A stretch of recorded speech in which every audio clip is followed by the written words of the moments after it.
welcome everyone to kind of the first, kind of the second gun tea of the semester. My name is Michael Warren and I'm a PhD student here at the Guns. And I'm happy to introduce Martha Caswell, who's the Research and Outreach Coordinator for the Agroecology and Rural Livelihoods group based here at UVM. She is an MPA from the University of Chicago and a BA in American Culture from the University of Michigan. Also, Ernesto Mendez, who many of you have probably seen here a million times before as well, is an Associate Professor of Agroecology and Environmental Studies at UVM. He's the group leader of the Agroecology and Rural Livelihoods group, as well as a Gunn Fellow. He has a PhD in agroecology from UCSC, an MS in agroforestry from Katy, yeah, and a BS in crop science from Cal Poly. They'll be talking about revisiting the thin months, a longitudinal study of food security and livelihoods in Mesoamerican coffee cooperatives. Thank you. And there is. So hi everybody, thank you for coming. You can say ARLG if you prefer instead of agroecology and rural. Yeah, that's what a lot of people prefer. But so if you went to the Gun Slam, you already saw some of what I'm going to present. So a very brief version. So to give you something new, I wanted to embed the study within the context of the ARLG and what we do, how we do it, how this fits, and give you more of a story of how it came about. And again, this was a collaborative project with several members from our group. Margarita's here too, and also colleagues from the International Center for Tropical Agriculture, or CIAT. So the ARLG, I like to say that we're a community of practice, that it's highly collaborative. We try to do mutual learning. Right now I'm the faculty lead, but we invite other faculty also in a lot of our projects. We have staff like Martha, graduate students. We're trying to get more undergraduate participation too. Our research is at the interface integration of agroecology and participatory action research. I consider both of those approaches, not methods, or they're fields, but they're more approaches, and I'll say more about that in a minute. And we also do teaching and training, and a lot of this training is at the professional level. Some of you might remember we've held a 2-week-long agroecology short course here, international, more geared towards professionals, that goes out of the university setting. So like ecological economics, agroecology is an evolving concept, starting in what we could say it's natural science or ecological roots, where it was defined early on as the application of ecological principles to managing and studying and designing sustainable agroecosystems. But then it's had a bit of an evolution, right? A lot of the people that came up with this definition revisited it and proposed that agroecology should now be the integrative study of the ecology of the entire food system. So there's definitely that ecological piece is strong, but there was also a felt need to take it up a scale and incorporate more than just farms and landscapes in a biophysical sense, but also thinking about social issues, issues of livelihoods, fairness, equity.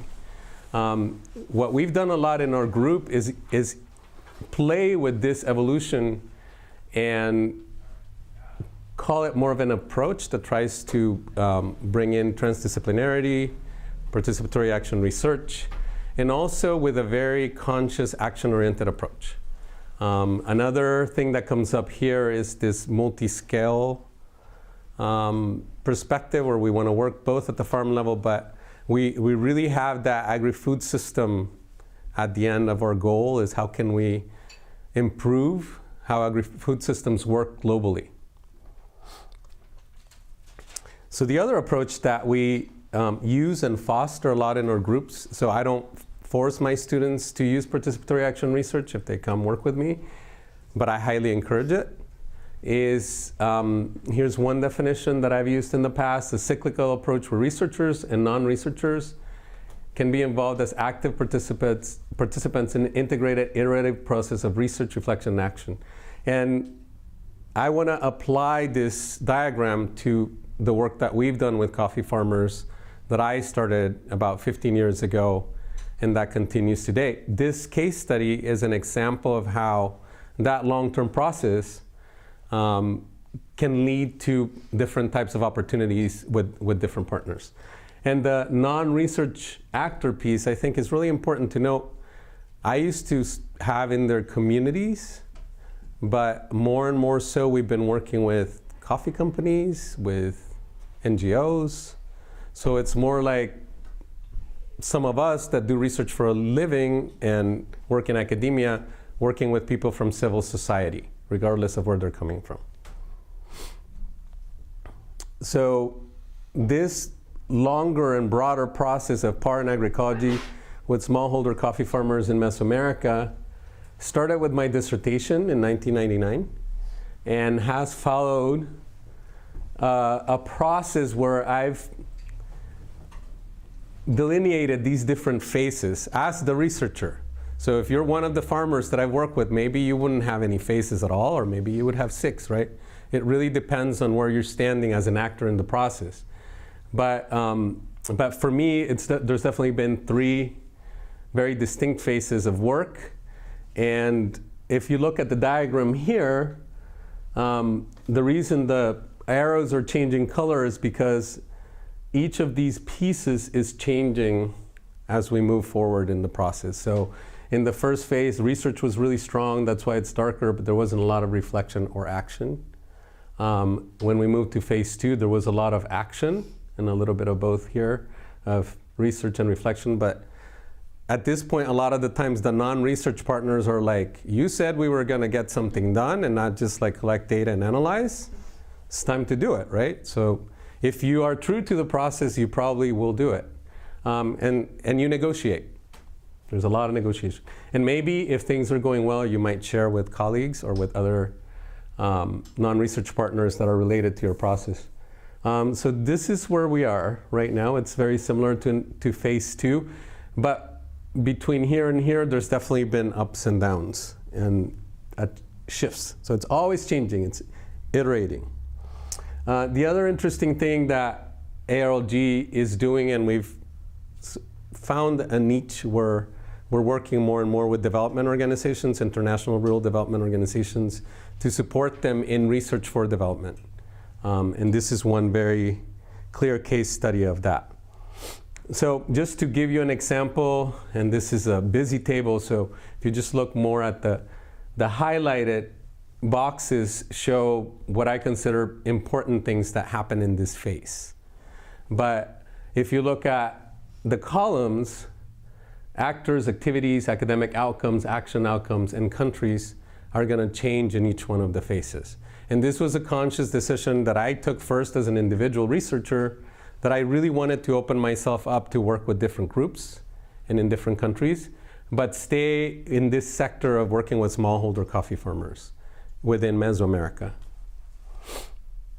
So a lot of relationship building at multiple scales, because even though I was working with farmers in El Salvador at the beginning, I was also attending the Specialty Coffee Association of America meetings. I was meeting other researchers doing similar work. And then I lived at the site for a couple of years, and a lot of social and ecological data, right? Which is what a lot of you doing PhDs or masters are going to do if you go to a site. Not a lot of academic outcomes. Some action outcomes here, the ones that, again, I really liked were that we pulled off 2 farmer-to-farmer exchanges to share the process between cooperatives in El Salvador and Nicaragua, and 2 countries at this phase. In phase 2, right before I came to UVM, there's a lot more actors and partners. So PAR usually requires a lot of collaboration. If you're not very collaborative, maybe PAR is not the thing for you, because from the onset, you're working with non-researchers. But PAR is also that a lot of organizations will look at that are not research organizations and be interested in. So we had a 5-year project with Oxfam America analyzing the impacts of certification at the household level. That was great. We also started working with the Salvadoran NGO. And again, here the academic outcomes start to bear fruit. So for us who have gone through the tenure process, sometimes this is the stickler, right? We're doing all this great stuff and you get caught up in the emotion with the non-research partners about the action. You're seeing things improve or change in a community and you get excited, but then you go up for tenure and they're like, you haven't published enough peer-reviewed papers. You did a lot of great stuff, but not what we're evaluating you for. So this is tricky for us professors. Some of the action outcomes were about organizing cooperatives better in El Salvador. And here through the Oxfam work, we expanded to Guatemala and Mexico. So again, meeting, making connections, developing relationships with cooperatives in different places. And this is where we are now. You can see that there's a lot of new partners also interested in smallholder coffee farmers. I spent my sabbatical year in Catie in Costa Rica, so maybe I should say what that means is the Tropical Agriculture Research and Higher Education Center. It's an independent graduate school and research center in Costa Rica that does master's and PhD degrees in agroforestry and other natural resources areas. So I was there and I met a lot of people from the CGIAR system. Everybody knows what that is? Yeah? No? You? Do you know what it is? So the Consultative Group in International Agricultural Research, it's an international consortium that has about 15, 17 centers all around the world to do agricultural research for development. And now they have these challenge programs, one called the Climate Change, Agriculture, and Food Security, that is giving out grants to work in climate change adaptation, mitigation, and other things. Linny Wallenberg leads one of their themes, and it's changed the name. What's the latest name? Do you know? Low emissions. Pro-poor low emissions agriculture. So they're here, and SIA Biodiversity and ICRAF are centers.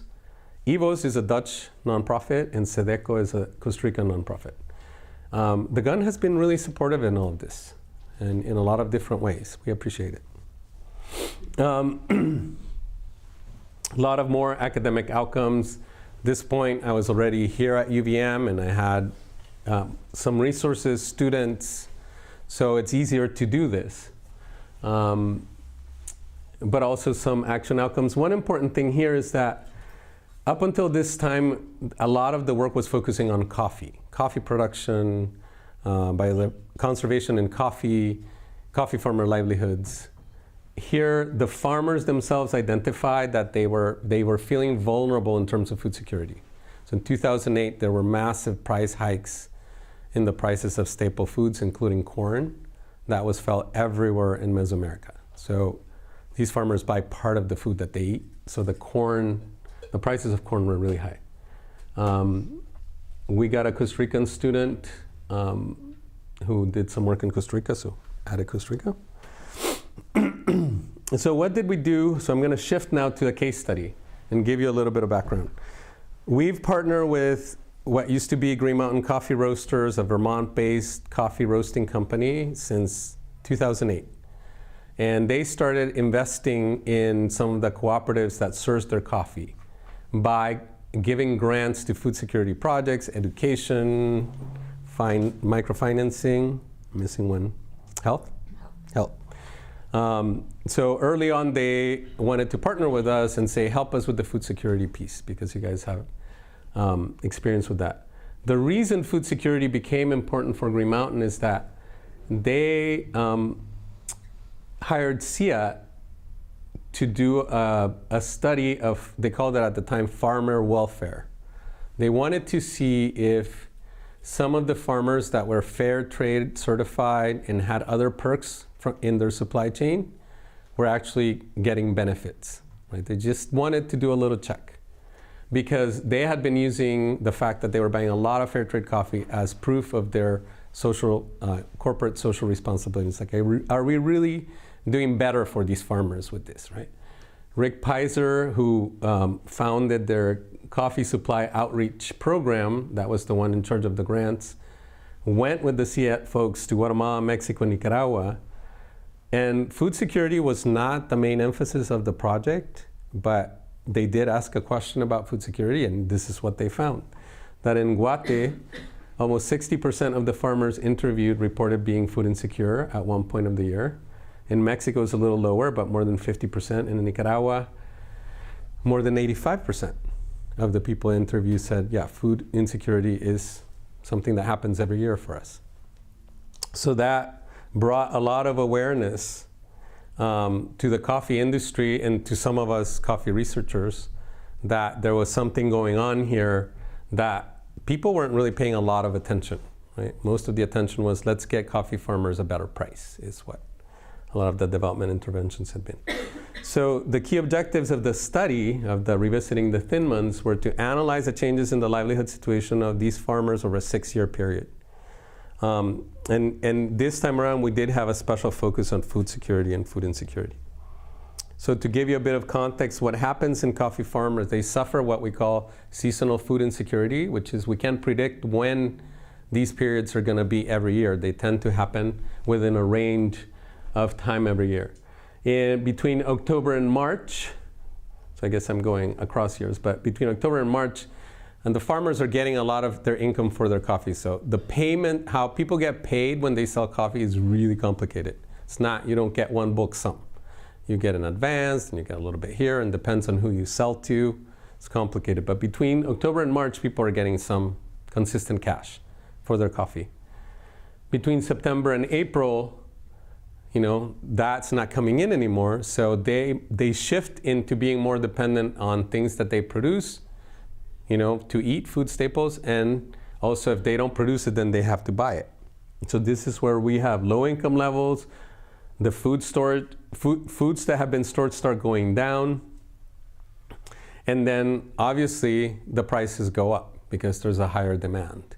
And we know for a fact that a lot of people buy the corn when it's cheap, store it, and sell it higher during this time. Climate change has become a big issue for coffee producers.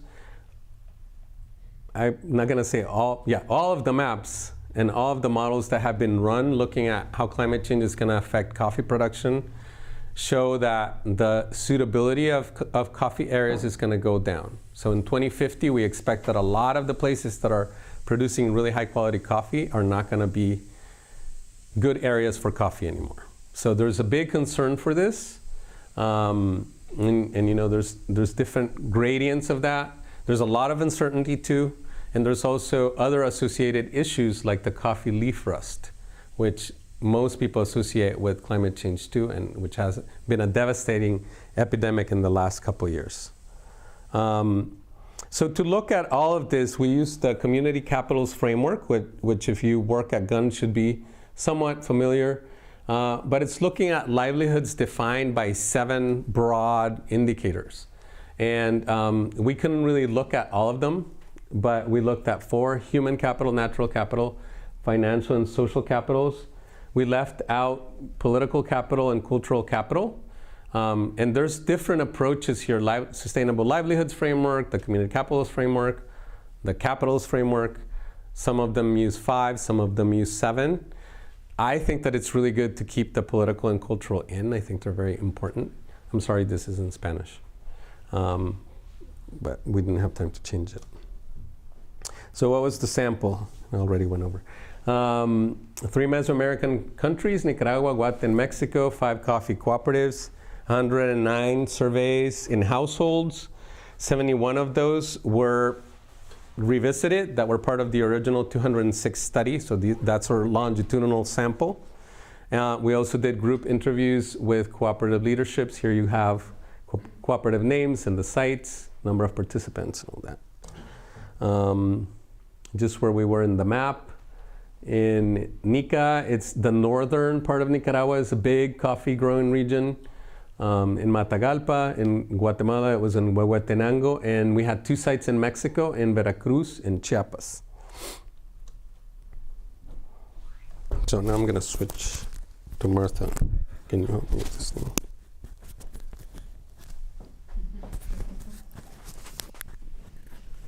So now we're going to talk a little bit about the results.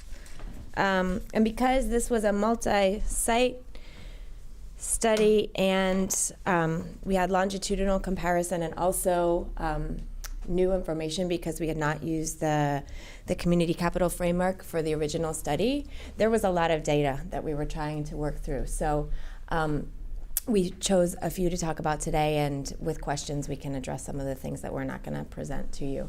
But as food security was one of the motivations for revisiting the study, we went with the months of adequate household food provisioning as our indicator. That was what was used for the original study. There are a lot of indicators that you can use to study food security, and some would say that this is not the most accurate, but because it was used and we wanted to be able to have a longitudinal comparison, we stuck with it. And so as you can see, in this period, food insecurity reports went down for the entire sample. So just to give you some context for that, coffee prices over this period had also been increasing very quickly and consistently. And the year that we went, the price had started to fall. And so we were still catching people reporting high income from the previous harvest.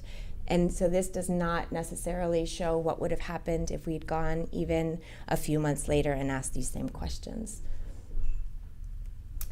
Another piece that was interesting this time was we changed the way that we talked about income and livelihoods. So what we show here is that the number of reported income sources has increased, and that there is an inverse correlation between the livelihood diversification and the number of thin months. So when you have more going on, more sources, then you are less likely to be suffering from food insecurity. And there was a perception among the farmers that projects that had been introduced either through Green Mountain funding or through other sources had been helping. So those projects for diversification were anything from having patio animals to diversifying their production with things like passion fruit.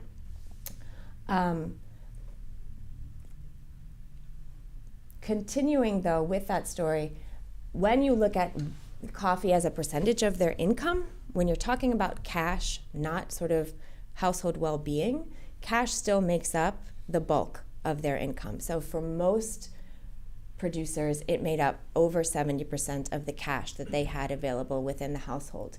But when we changed the way that we were talking to the farmers about their household livelihood and started talking about the things that they valued, not necessarily the things that they received a cash return on, the picture changed a little bit. And so instead of showing a real reliance on coffee, or over-reliance, some might say, you can see that it switches so that coffee is only in Mexico a little above half of the contribution to their livelihood, but everywhere else there's a perception that other things matter and contribute to their health and well-being. And so those things might be, I'm not sure if you can read, it's sort of the natural harvesting of the shade fruits, plantains, bananas. It's having your own plot for corn and beans. It's doing other activities like going to help harvest on someone else's land, having someone else who is working off the farm, remittances being sent in from folks who have either left the area or left the country, and then coffee obviously is still a very significant contribution. So Ernesto spoke a little bit about the cycle of coffee payments, and so access to capital, access to cash is definitely an ongoing issue in these communities. And we didn't put in the information about the loan rates, but high interest rates are also something that these producers face. So when their cash does run out and they do need a loan, they're facing hard decisions about whether it's actually worth taking on that loan or not, because of what they're going to end up having to repay on the other side of it. So when we talked with coffee producers about whether they had sufficient resources to invest in the maintenance of their primary cash crop, less than half said yes. And in Guatemala, only 22% said yes. And so when you think about that, this is their primary livelihood, and yet they almost 3/4 of them are saying that they don't have sufficient resources to appropriately continue in that. And they reported that this lack of financing directly impacted their production quality and yields. And so this manifested in farmers saying that they were not able to consistently prune or fertilize their coffee plants, that they often also sometimes did not fully clean the plants at the end of harvest if they didn't have enough money to pay someone to go through for that final picking. And so this then also puts those plants at risk for disease and pests in the future, because there's maintenance that you have to do every year to sort of help those plants to thrive. And if they were given better access to loans and or other financial resources, farmers mentioned that they would not only invest this back in the production of their coffee, but also at the household level. So in education, in health, and other activities. So this does not show well on a PowerPoint, but we just wanted to show you sort of how it broke down with the data and the community capitals framework. So we put each of the indicator categories under one of the capitals, and this just shows you that we also were asking questions about land holdings, whether they had increased or decreased the amount of land that they had access to over that 6-year period, whether their yields were increasing, so not only whether their price point was increasing, but also whether they were having more production, and also questions about what they were doing in the percentage of area of land and time that they were dedicating towards their coffee versus food for the household. We also asked questions about education and health. Those stayed pretty constant over the term. And then, as I mentioned earlier, so the composite coffee prices had gone way up over this period. Income, it was variable. And so some of this had to do with there was an increase, but folks were also not always selling to their co-op, because when coffee price goes up, sometimes it's more advantageous actually to sell your coffee out of the relationship that you have, because somebody on the street will give you a higher price. And so, these are both individual actors and actors who are part of groups. So that was an interesting twist.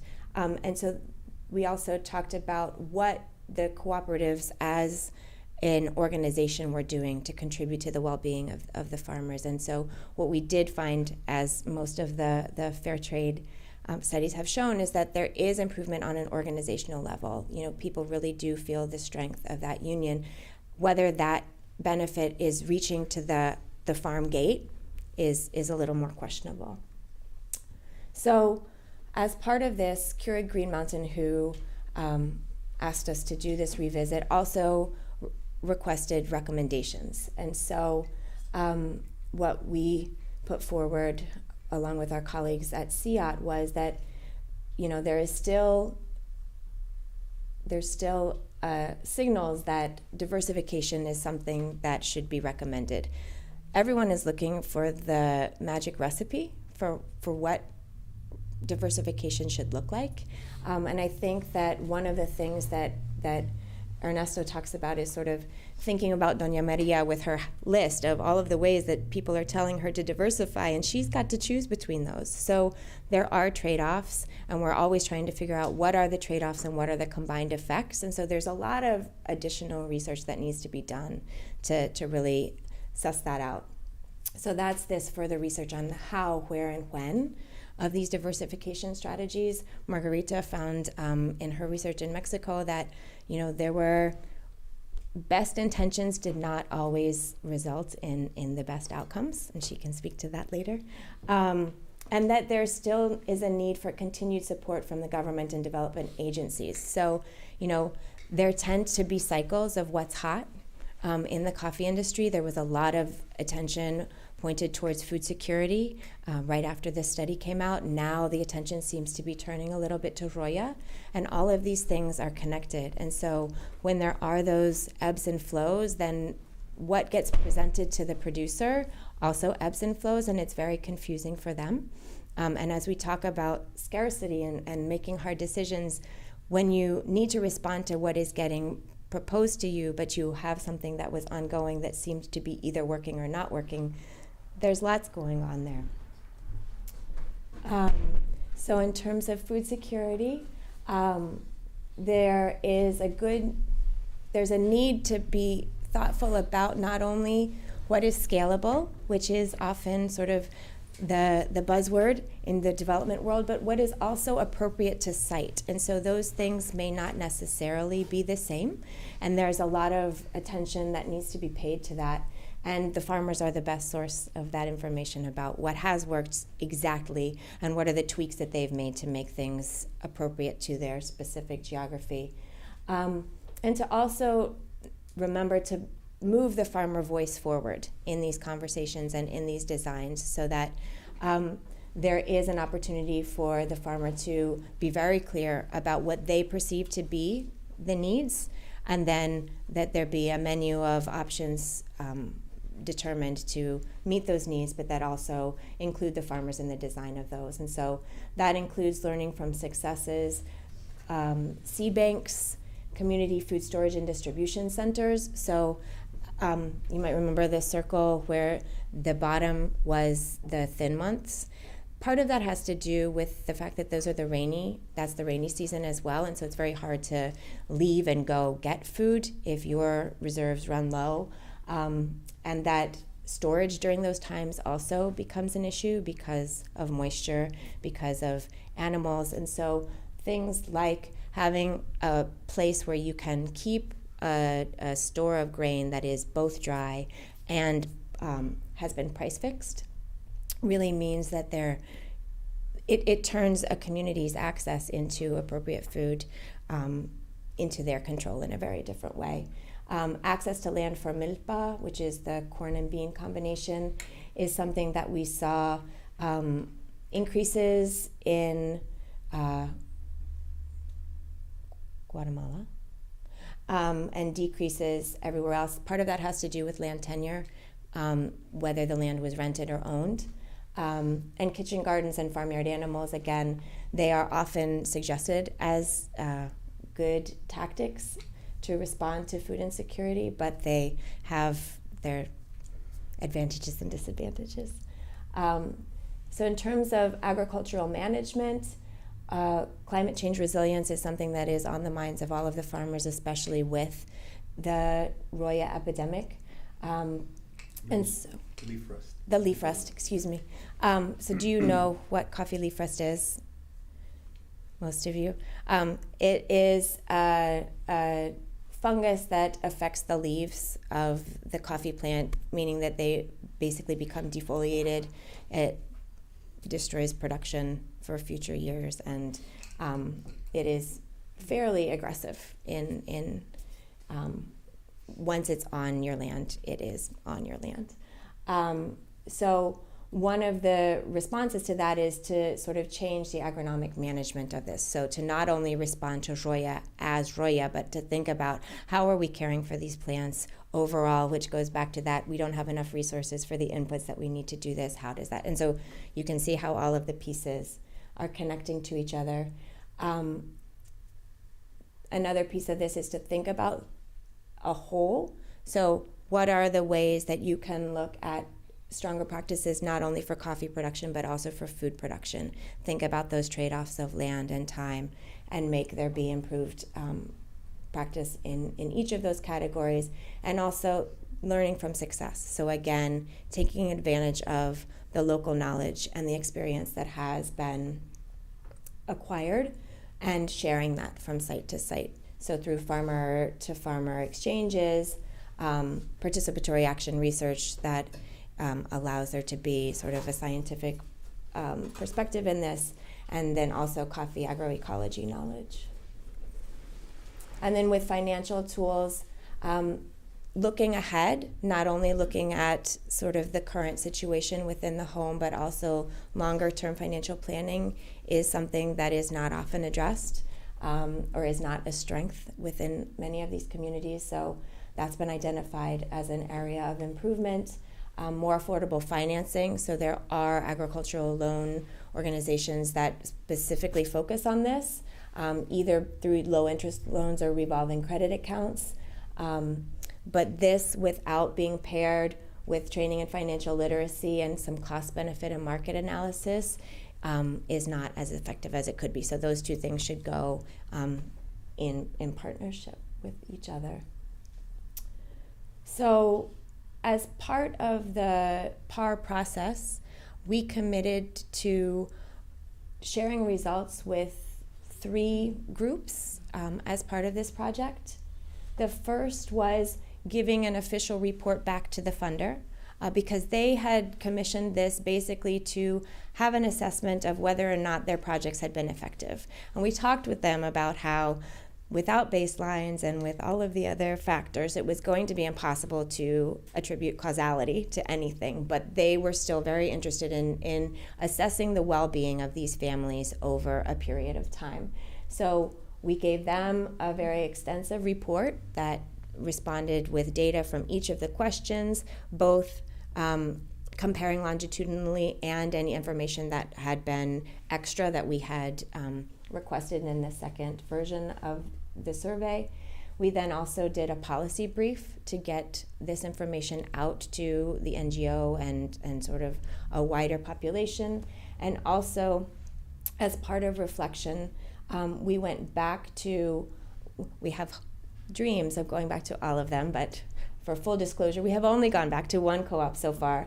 So Margarita and Ernesto went back to our Mexican partner in Chiapas, SESMACH, in June, and showed them the results that we had found to get their reflection on it and their perspective so that they could help us say, that seems surprising, or are you sure you analyzed that correctly? Because there are things that the data could show you that really don't jive with what the producers might believe or perceive or know. And so this is just a way of us always sort of having that check back to make sure that anything that we're asserting to these other audiences has been vetted by the end user, the stakeholders.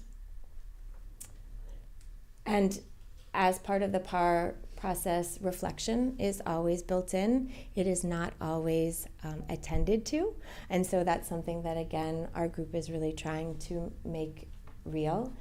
So we have presented results and had dialogue with different stakeholders, including the funder and farmer, and with our research partners. So CIAT and lab members also sat down and had some conversations about what went well, what not so much, what do we do next time, in the hopes that we will both continue working together and learn from anything that was either a blazing success or a blazing failure. And we also brought forward some lessons from this into a recent workshop that we hosted with NGO partners who are involved in the coffee industry, coffee roasters, and some colleagues from Duke University. So our work continues. And the action in participatory action research can both be action on the ground, so implementing initiatives that address what you find, and it also is continued research and looking for other ways to apply that research and other partnerships that can help you to expand that research. So as part of this, we will be doing a farmer to farmer exchange on food security between 2 of the co-ops. SESMACH is one of the co-ops that I mentioned in Chiapas. They will be going to a co-op in Nicaragua that was not part of this study, but that has been part of work that our lab has been doing focused on food security. The CCAFS project, which is the CGIAR funded project that will be ramping up shortly, and this Collaborations for Adaptation, which was this group of people, again, the NGOs, roasters, and colleagues from Duke coming together to address what are the research questions that are receiving too little attention or that might benefit from additional attention. And so we are trying to figure out 1 or 2 questions that we'll be moving forward with in participatory action research projects in the coming months as well. Yeah, I had a question about government support. You guys mentioned that a bit, and there's a need for that, obviously. Is there something that the governments are currently doing? Go ahead. So government support was something that it was interesting to hear the producers respond about that, because they often said it's well-intentioned, but it doesn't really work. And so I think part of the question has to do with which specific intervention the government do you have a question about Roya or food security or Mainly food security. food security? Yeah. Okay. Do you want to speak to this, Margarita? In some ways, you're. I can speak about Mexico and Nicaragua. I mean, I don't know, but Sure. Ernesto, I'm not a speaker, so. We're a group. We're a group, but I'll just say that they're depending on the country, there's more or less. So Mexico tends to have these bigger programs, but again, there's a lack of context specificity or politics, right? So it's politically important to show that you had a project somewhere in Chiapas and you go with it. It's not necessarily the best food security project you could have. In Nicaragua, there's a little more political empowerment from the cooperative sector, so they're more at the table. And I think they've pushed some interesting initiatives that I haven't seen a lot on the ground. They're still more at the policy level, but definitely promising. You want to add? Right, so for the Nicaragua piece, I don't know if I need to use this microphone. Nicaragua, a couple years ago, passed a food security, food sovereignty law. And so that's what Ernesto is getting at is the policy's there, but they're sort of in the process of implementing it on the ground. And part of the policy has municipal level committees for food security and food sovereignty. And it's really interesting that they have the concept of food sovereignty there and nutrition, food security, nutrition, and food sovereignty. So all of those three concepts are within the law, and all of those three concepts are quite different. So it's great that they've included all of them in that nuance. And so now what we're waiting to see is sort of how is it being implemented on the ground and the mandate that the municipal level has. And so the cooperatives that we work with are starting to develop connections with those municipal government bodies to sort of collaborate on the issue.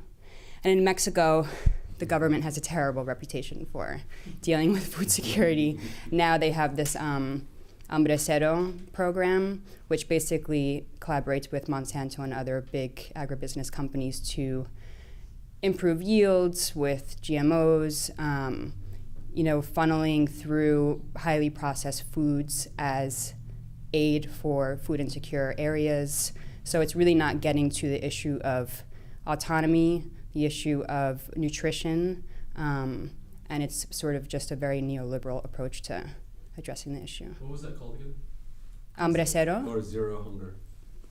So, and just one more thing is that in this workshop we had earlier in January, one of the roasters that came kept referring to all these policies or interventions that actually do more harm than good.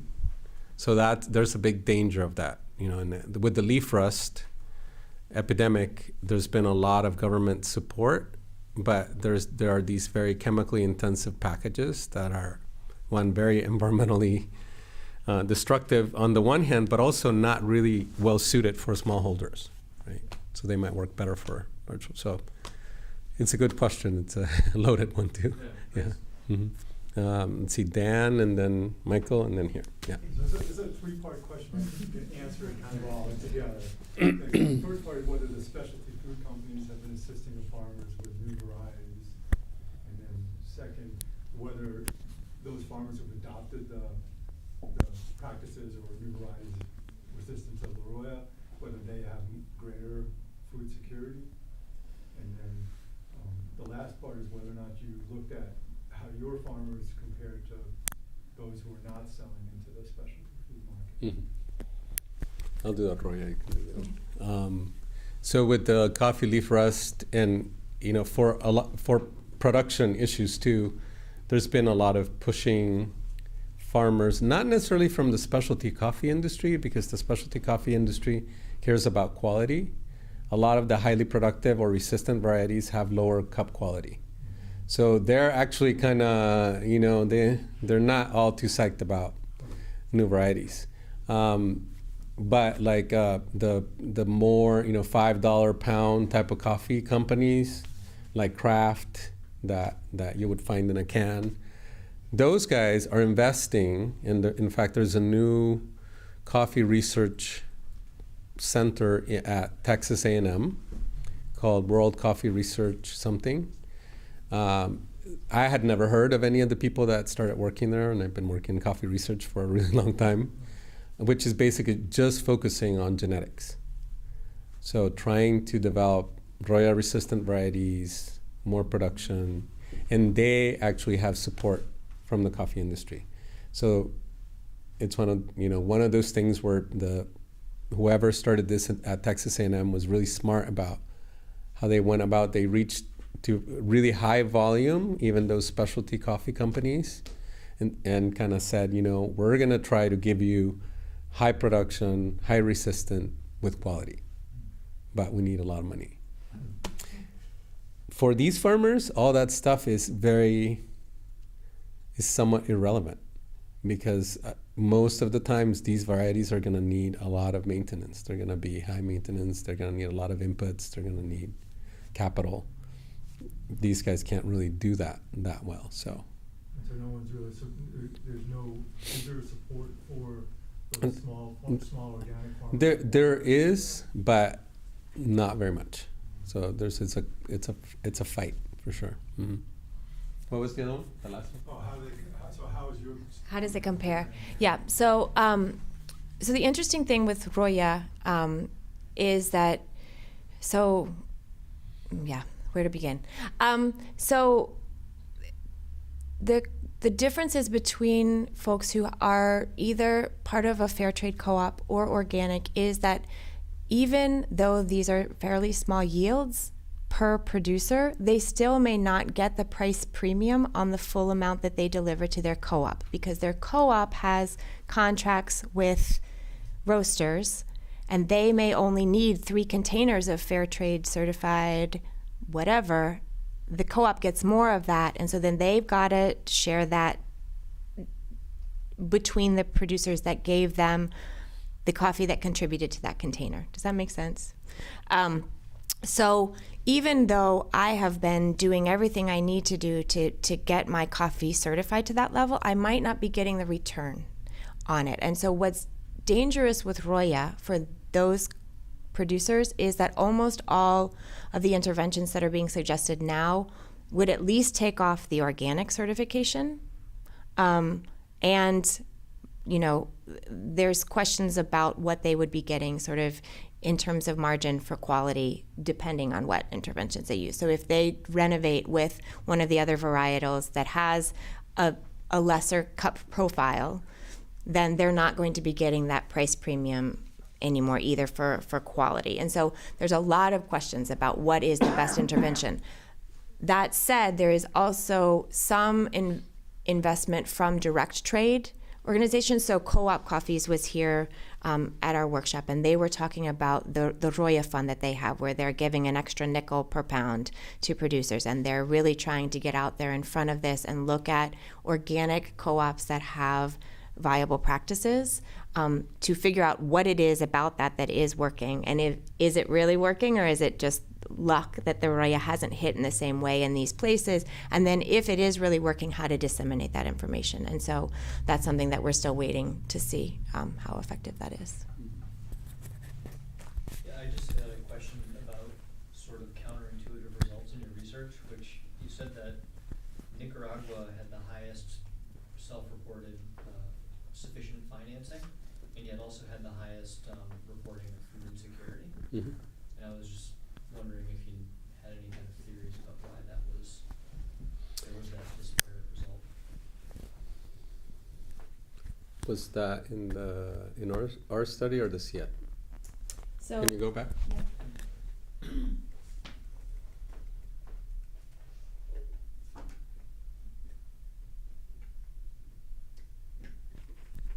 So I'll tell you a little bit about Nicaragua. So Nicaragua is an interesting case because some of the strongest cooperatives and some of the ones that have been able to actually develop microfinancing within their cooperative structure, so that if you're part of, I think this was Seco Café, you as a farmer can actually go to the co-op and request a loan. And I've been working with those guys for a long time now, and I can tell you that interest rates are all over the place. They change a lot. So they probably get a better deal than if they just go to I should have taken a picture of this, but in Chiapas, I saw this pharmacy that it was like pharmacy, and then below also kind of loans, right? So where people are getting loans in these communities is, you can't imagine, so the interest rates are really high. So I think part of what happens there is that whenever we ask the question, the co-op rates had gone up, or whenever that is. The food security question is a problem of, kind of like the data collection method where people are self-reporting.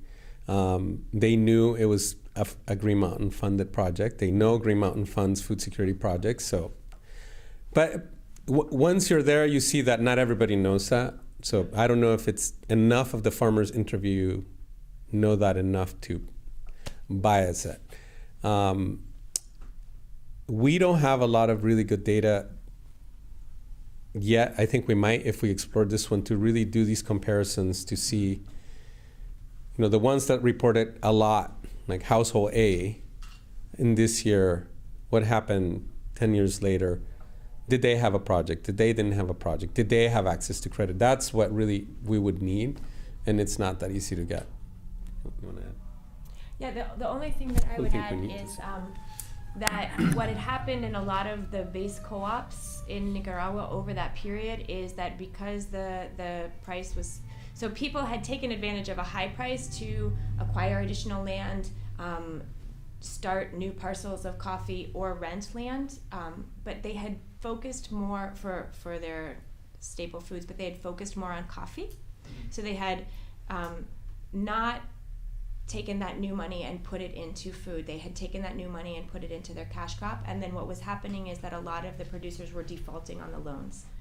And so a lot of the base co-ops were then basically broke and couldn't loan anything else anymore. So they had used up all their reserves, the coffers weren't getting refilled, and so it may just be, again, a moment in time snapshot that we're representing here versus a trend. It's a huge issue. I mean, this financing issue has been around for decades. Yeah, it's really difficult. I wanted to ask more about certification. It was already like answer, but maybe is it really have some potential in this region, and who pay for it? Only farmers, can they afford, or maybe some other options? Was that certification? Yeah, for like fair trade or Yeah. organic or others. What is the potential? And So our sample is mixed.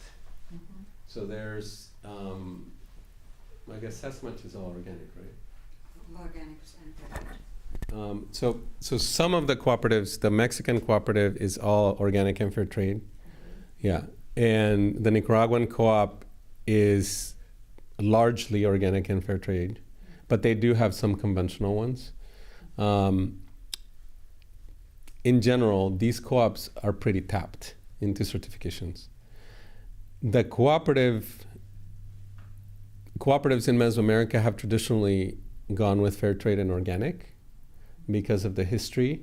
So Rainforest Alliance, which came later, started working more with states from the beginning, but now they actually certify more co-ops. So they're opening up. It's a really tricky question, and I did a very in-depth study about this because there's a lot of hidden costs in certification. So in the first one that comes, there's an economies of scale. A big co-op can actually certify a lot of members for somewhat of a low price. Yeah. So Seco Café has about 2,000 members. And for them, it's really, pays off. Not only do they have the managerial capacity to deal with inspection and all of that, but they're also already very well connected with the certifiers. Their buyers trust them, right? That they're getting a real certified coffee. So in the co-ops that we work with, maybe not so much in Huehuetenango in Guatemala, where they're not as strong and they're not entirely sure if certification is the right fit for them. It's really hard for anyone to start. You really need some capital to invest because that initial stage, even if you've waited for 3 years. So what I found in my study was that in general, certifications usually allow co-ops to get a higher price. Most of the certified co-ops get a higher price for their coffee. But because there's all these costs, the benefits tend to stay at the organizational level. So the cooperative can capacity build, they can have an office, they can hire an agronomist to help the farmers.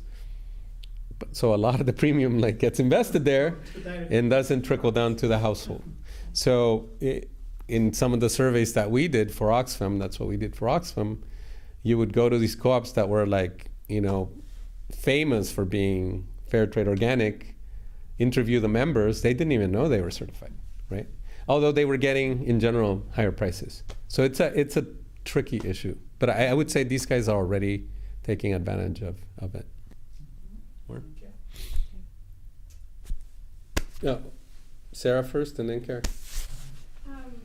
So before you said that you're originally more focused on income and getting smallholders a fair price, but looking at food security sort of changes the picture because it seems like the coffee prices can be volatile on the market side, and then also there's climate change risk and with the pests, and then on the same in terms of the food provision that the supply can be volatile from climate change as well as the market can be volatile.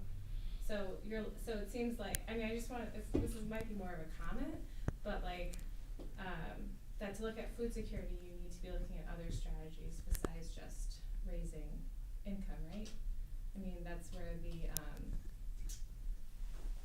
where diversification comes in and infrastructure. But I don't know if you can speak to that more, and if there's other strategies that are kind of under in the background in terms maybe political access and other power issues that are preventing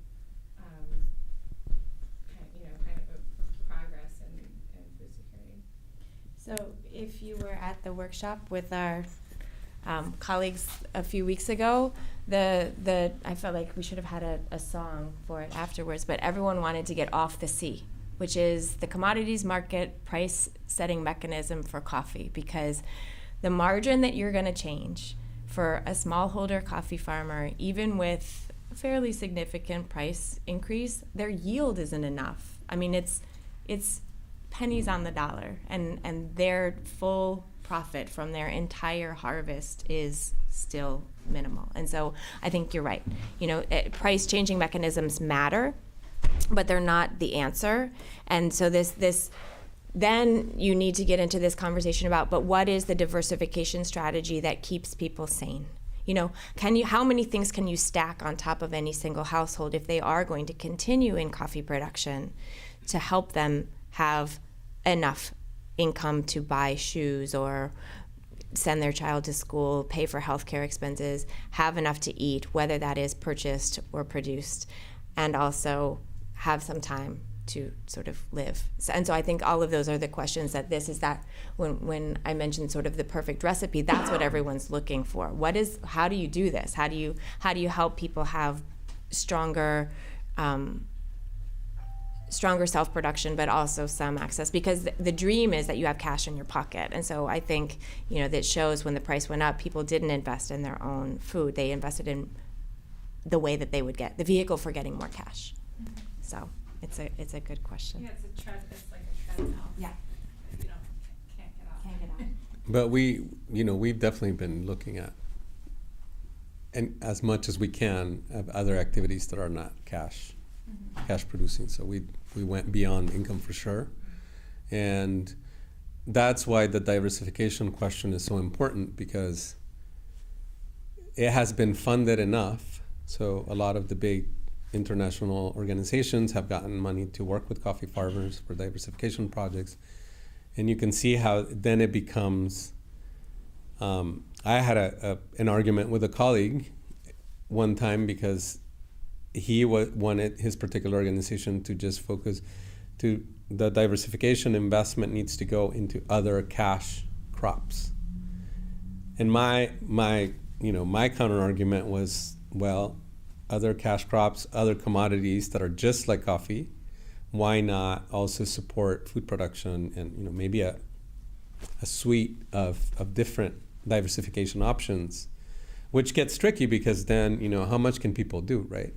like especially with women, like they do a lot of work, and all of a sudden that you start adding like patio animals that they didn't have, kitchen garden that they didn't have, like on top of they're getting up at 4 a.m.